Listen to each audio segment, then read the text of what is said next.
अस्सलाम वालेकुम दोस्तों अॼु जो जेको असांजो टॉपिक आहे उहो आहे शाह लुत्फ़ुल्लाह क़ादरी। शाह लुत्फ़ुल्लाह क़ादरी अगमकोट सां वास्तो रखंदड़ हो। उन करे पाण खे शाह लुत्फ़ुल्लाह क़ादरी अगमकोटी बि सॾींदा हुआ।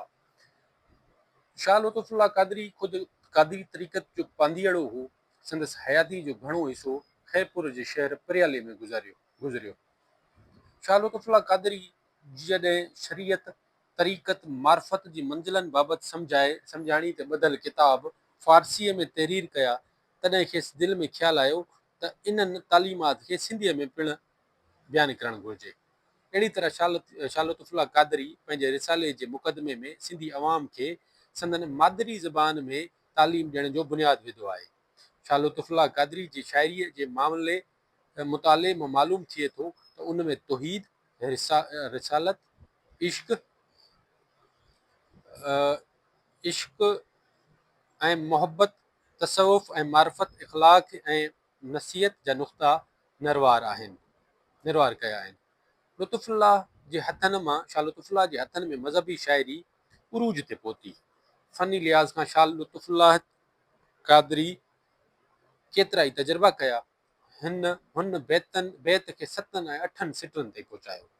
सिंधी रसालो तोहफ़तुल सालिकीन इहे किताब आहिनि।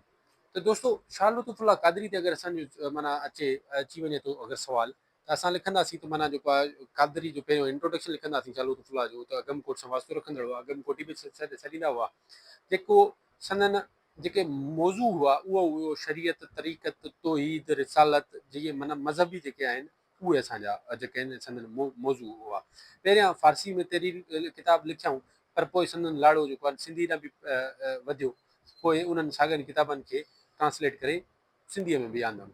त अहिड़े हिसाब सां शाह लुत्फ़ुल्लाह क़ादरी जो जेको आहे कलाम जेको आहे न जेको आहिनि किताब लिखिया सिंधियत खे जेको आहे उन में पंहिंजो हिसो ॾिनऊं।